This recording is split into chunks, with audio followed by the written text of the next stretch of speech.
Hey everyone, world war 2 के time author Victor Frankel को कई सारे दूसरे लोगों के साथ प्रिजनर बना के मतलब एक कैदी बना के कॉन्सेंट्रेशन कैंप में रखा गया था। आप में से कई लोग होंगे जो कॉन्सेंट्रेशन कैंप के बारे में नहीं जानते। कॉन्सेंट्रेशन कैंप एक ऐसी जगह है जहां लोगों को कैदी बना के उनके ऊपर बहुत सा टॉर्चर किया जाता था और दिन रात उन्हें मारा जाता था। कैंप की कपकपाती ठंडी में उन कैदियों को बहुत ही कम खाने और पहनने के लिए मिलता था, जिसकी वजह से इस एक्सट्रीम लेवल वाली सफरिंग और टॉर्चर को वो कई बार हैंडल नहीं कर पाते थे और गिव अप करके अपनी जान को खो बैठते थे। हर रोज कई सारे लोग उस कैंप में अलग अलग बीमारियों और भूख की वजह से अपनी जान को खो बैठते थे। ऑथर ने भी उस कैंप में बहुत सी सफरिंग सही है, बहुत सी बीमारियों को झेला है। इनफैक्ट उस कैंप में उन्होंने अपने फैमिली मेंबर्स को भी खो दिया था, जिसमें स्पेशली उनके माँ बाप और उनकी वाइफ भी थी। लेकिन इतनी सब सफरिंग और टॉर्चर के बावजूद ऑथर ने उस कैंप में 3 साल निकाले और 3 साल निकालने के बाद वो सही सलामत उस कैंप से बाहर भी निकल आए। अब स्पेशली उस कैंप में गुजारे गए 3 साल वाले लाइफ पीरियड को ऑथर ने अपनी book man search for meaning में एकदम डेप्थ में एक्सप्लेन किया है। ये एक all time best seller book है जिसकी अब तक 12 मिलियन से भी ज्यादा कॉपीज बिक चुकी है। इस बुक में ऑथर ने अपनी उस कैंप की स्टोरी के थ्रू ऐसे बहुत से इंपॉर्टेंट लाइफ लेसन शेयर किए हैं जिसकी हेल्प से हम अपनी लाइफ में बहुत सी सक्सेस और हैप्पीनेस को अचीव कर सकते हैं। मोर ओवर, इस बुक में ऑथर ने जो भी इंपॉर्टेंट लेसन शेयर किए हैं उसे फॉलो करके हम अपनी लाइफ के एक्चुअल मीनिंग को मालूम कर सकेंगे। इसलिए अगर आप एक ऐसे इंसान हो जो अपनी लाइफ को लेके बहुत ही ज्यादा कंफ्यूज हो और अपनी लाइफ के एक्चुअल मीनिंग को मालूम करना चाहते हो तो मेरे आज के इस वीडियो को एंड तक जरूर देखें। So now let's begin with first lesson. Lesson number 1, know your why. Author profession से एक डॉक्टर थे। उस कैंप में और भी डॉक्टर थे जो ऑथर के साथ मरीजों का इलाज करते थे उस कैंप में। अब सारे डॉक्टर्स ने एक चीज नोटिस की थी कि स्पेशली जब क्रिसमस और न्यू ईयर का टाइम आता था तो उस वक्त ज्यादातर लोग अपनी जान खो देते थे और इसके पीछे एक सिंपल सा रीजन था, लूजिंग ऑफ होप। एक्चुअली में क्या था कि जब क्रिसमस और न्यू ईयर आने वाला होता था तो उस कैंप में रहने वाले कैदियों की एक उम्मीद जाग जाती थी कि वो इस टाइम उस कैद से आजाद होकर अपने फैमिली के साथ वो फेस्टिवल को सेलिब्रेट करेंगे। लेकिन जैसे जैसे फेस्टिवल नजदीक आता और उन्हें पता चलता है कि उन्हें रिहाई नहीं मिलने वाली है तो इससे उनकी उम्मीद टूटने लगती थी और फिर इसी उम्मीद के टूट जाने की वजह से उनकी सारी होप खत्म हो जाती थी। उनके पास जीने के लिए कुछ रीजन नहीं बचता था जिसकी वजह से वो गिव अप करके अपनी जान को खो बैठते थे। दूसरी तरफ ऑथर ने उस कैंप में 3 साल निकाले थे क्योंकि उन्हें अपनी लाइफ का वाई पता था। उस वाई के पीछे के एक्चुअल रीजन पता थे। उनके पास अलग अलग रीजन थे कि क्यों वो लाइफ को जीना चाहते थे और फिर इसी स्ट्रॉन्ग रीजन की वजह से उनके अंदर वो होप बनी हुई रहती थी जिसकी वजह से वो उस कैंप में 3 साल निकाल पाए थे। रीजन जैसे कि कैंप में जाने से पहले ऑथर एक बुक लिख रहे थे जिसे वो कैंप से निकलने के बाद कंप्लीट करना चाहते थे। वो अपने लाइफ के सारे गोल्स को पूरा करना चाहते थे। कैंप से निकल के वो अपनी वाइफ से मिलना चाहते थे जो अनफॉर्चुनेटली उस कैंप में ऑलरेडी मर चुकी थी। सिमिलरली अगर आप भी अपनी लाइफ के हर एक प्रॉब्लम्स को ओवरकम करना चाहते हो, अपनी लाइफ में हैप्पीनेस, अपनी लाइफ की मीनिंग को मालूम करना चाहते हो तो सबसे पहले आपको अपनी लाइफ का वाई मालूम करना होगा और उस वाई के पीछे के एक्चुअल रीजन को मालूम करना होगा। लाइक फॉर एग्जाम्पल, अगर आप सुबह जल्दी उठना चाहते हो तो उसके पीछे स्ट्रॉन्ग रीजन क्या है? अच्छे मार्क्स लाना चाहते हो तो क्यों लाना चाहते हो? यूट्यूब चैनल स्टार्ट करना चाहते हो तो क्यों करना चाहते हो, एक्सेट्रा एक्सेट्रा। जितना स्ट्रॉन्ग आपका रीजन होगा उतना ही स्ट्रांगली आप अपने उस वाई को फॉलो कर सकोगे।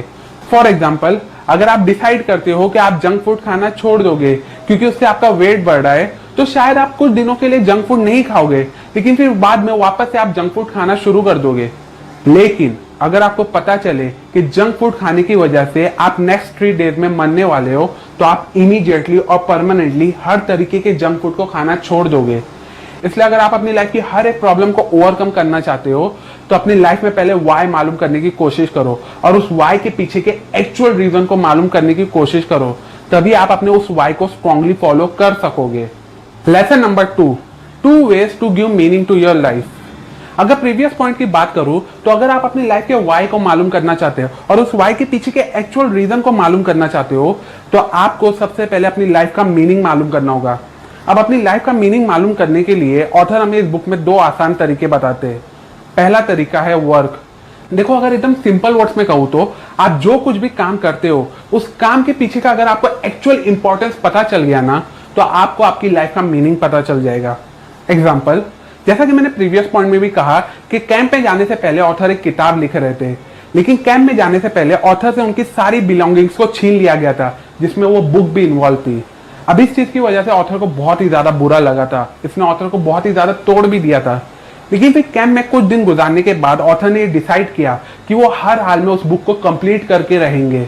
इसलिए फिर उन्होंने कैंप में ही जमीन पे से पेपर कलेक्ट करना शुरू किया और अपनी उस बुक को कंटिन्यूसली लिखते रहे, क्योंकि उनका ये बिलीफ था कि ये बुक की वजह से उनकी लाइफ को एक स्ट्रॉन्ग मीनिंग मिलेगा और अगर उन्होंने ये बुक कंप्लीट कर ली तो इस बुक के सारे लेसन्स की वजह से वो कई लोगों की लाइफ को बदल सकेंगे। सिमिलरली आप जो कोई भी काम करते हो, भले ही बड़ा काम हो या छोटा काम, हर एक काम के पीछे के एक्चुअल इंपॉर्टेंस को मालूम करो अगर आप अपनी लाइफ के मीनिंग को मालूम करना चाहते हो तो।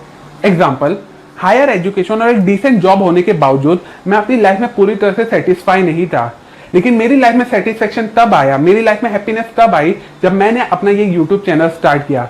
क्योंकि मुझे ये रियलाइज हुआ कि जो कुछ भी बुक की नॉलेज मैं सीख रहा हूं उसे अगर मैं दूसरों के साथ शेयर करूंगा तो इस नॉलेज की वजह से कई लोगों की लाइफ चेंज हो जाएगी, कई लोग अपनी लाइफ को बहुत ही ज्यादा बेटर बना सकेंगे मेरी वीडियो की नॉलेज के थ्रू।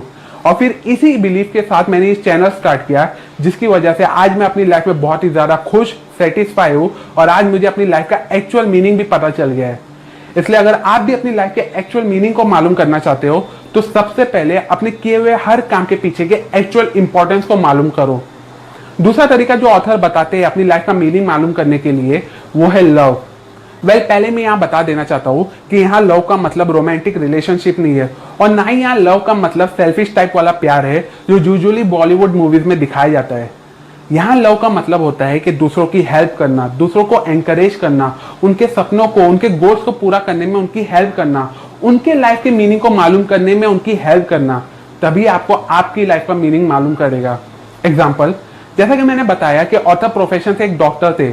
अब कैंप में कई सारे लोग अपनी प्रॉब्लम्स लेके आते थे उनके पास। अब जब ऑथर उनकी प्रॉब्लम का सॉल्यूशन दे देते थे तो ये चीज उनको बहुत ही ज्यादा सेटिस्फाई और लवली टाइप फील कराती थी। इसकी वजह से उन्हें अपनी लाइफ का मीनिंग भी पता चल गया था, जिसकी वजह से वो स्ट्रांगली उस कैंप में 3 साल गुजार पाए थे। कई बार मेरे बहुत से सब्सक्राइबर्स और व्यूअर्स मुझे कमेंट सेक्शन में या मेरे इंस्टाग्राम पे अपनी प्रॉब्लम डिस्कस करते हैं। अब जब उस प्रॉब्लम से रिलेटेड मैं उन्हें कोई जेन्युइन सजेशन देता हूँ और उस सजेशन की वजह से उनकी प्रॉब्लम एक्चुअली में सॉल्व हो जाती है तो ये चीज मुझे बहुत ही ज्यादा हैप्पी और बहुत ही ज्यादा सेटिस्फाई फील कराती है। और फिर इसी चीज की वजह से मुझे अपनी लाइफ का मीनिंग पता चल गया है। इसलिए अगर आप भी अपनी लाइफ का मीनिंग मालूम करना चाहते हो तो दूसरों की हेल्प करो, दूसरों को एनकरेज करो, उनके सपनों को पूरा करने में उनकी हेल्प करो, उनकी लाइफ का मीनिंग मालूम करने में उनकी हेल्प करो, तभी आपको आपकी लाइफ का एक्चुअल मीनिंग पता चल जाएगा। और बोनस टिप, इस 2 इंपॉर्टेंट लेसन के अलावा ऑथर ने इस बुक में ऐसे 2 इंपॉर्टेंट बातें भी बताई है जो आई थिंक आपके साथ शेयर करना बहुत जरूरी है। पहला, हमें किसी भी इंसान को फौरन जज करना नहीं चाहिए, स्पेशली तब जब हमें सिचुएशन के बारे में पूरी तरह से पता ना हो और जब हमें उस सिचुएशन के पीछे के एक्चुअल रीजन नहीं मालूम हो। दूसरा, आपकी लाइफ में क्या हो रहा है और आपकी लाइफ में क्या होने वाला है इसके ऊपर शायद आपका कंट्रोल ना हो, लेकिन आपकी लाइफ में जो कुछ भी हो रहा है उस सिचुएशन में आप क्या फील करते हो और उस सिचुएशन को आप किस तरह से हैंडल करते हो इसके ऊपर आपका पूरी तरह से कंट्रोल होता है। सो टू कंक्लूड, जैसा कि वीडियो के स्टार्ट में मैंने कहा कि ये इंपॉर्टेंट लेसन मैंने आपको ऑथर विक्टर फ्रैंकल की लिखी हुई एक बहुत ही amazing book man search for meaning से बताया हो। अगर आपको ये लेसन यूजफुल लगे हो तो इस वीडियो को अपने व्हाट्सएप ग्रुप और कॉन्टेक्ट लिस्ट में सभी के साथ शेयर करें, सो दैट वो सभी भी इन इंपॉर्टेंट लेसन को सीख के अपनी लाइफ में इंप्लीमेंट करके अपनी लाइफ को और भी ज्यादा बेटर बना सके। और अगर आप ये बुक और ये स्टोरी और भी ज्यादा डेप्थ में पढ़ना चाहते हो तो डिस्क्रिप्शन में दी गई लिंक पे जाके आप ये बुक खरीद के पढ़ सकते हो। अभी के लिए अगर आपको इस वीडियो से कुछ नया सीखने को मिला हो, जो आई एम श्योर मिला ही होगा, तो इस वीडियो को जरूर लाइक करो। कमेंट सेक्शन में मुझे जरूर बताओ कि क्या आपको आपकी लाइफ का वाई पता है और उसके पीछे का एक्चुअल रीजन पता है और क्या आपको आपकी लाइफ का मीनिंग पता है। सेल्फ एजुकेशन और बुक रीडिंग की हैबिट को ज्यादा से ज्यादा लोगों तक पहुंचाना मेरा मिशन है। मुझे मेरे इस मिशन में सपोर्ट करने के लिए मेरे चैनल को जरूर सब्सक्राइब करें और उस बेल आइकॉन पे भी क्लिक करें। And finally, thanks for watching.